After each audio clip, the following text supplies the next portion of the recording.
ඉනිමක වැටුණොත් hospital තමයි. අල්ලාලි hospital එකට තමයි යන්නේ. ඔන්න අපේ හවුස් එක.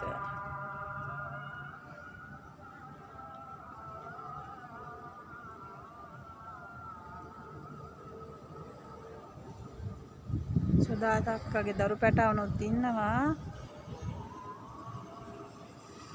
සුජාතාගේ ගාඩන් එක.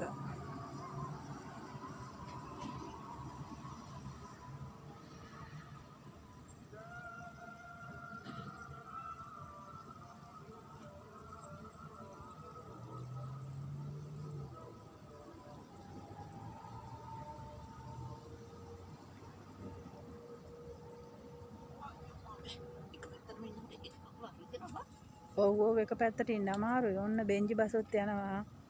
සිම් ලයින් බසුත් යනවා. ඔන්න.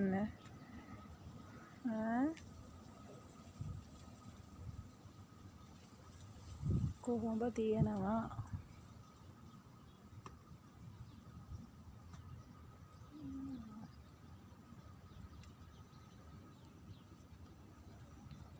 රට ඉඳි එන්න මෙහෙමයි දුබයි එකේ රට ඉඳි කඩන්නේ.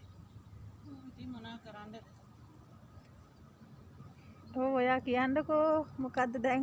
ඔයා TikTok එකක් මං ඉතින් කියන්න ඕනේ පණ දෙකට ගහයි ගහයි මම මේ රට ඉඳි කඩන්නේ නිමා ගල්ලා ගන්න කෙනෙක් නැහැ නේ. වීඩියෝ කරනවානේ. ඒ හන්දා. ඒ වගේද බය? ඒ වගේද? පොලිමේට යනවා සිම් ලයින් බස් යනවා, බෙන්ජි බස් යනවා, සිම්ටෙක්ස් ඔක්කොම යනවා. වැටෙන්න එපා. නැති වැටෙන්න ඕනේ නැහැ නේ මම බහලා ඉවරයිනේ. දැන් ඔබතුමිය ගිහින් වීඩියෝ එක ඔෆ් කරලා ඔබතුමිය ගිහින් ස්නානය කරගන්නකෝ. තනියම රට ඉඳි කැඩුව හැකිද? මං ඉතින් කඩන්න ඉතින් දැන් මෙච්චර වෙලා කැඩුවෙත් තනියම.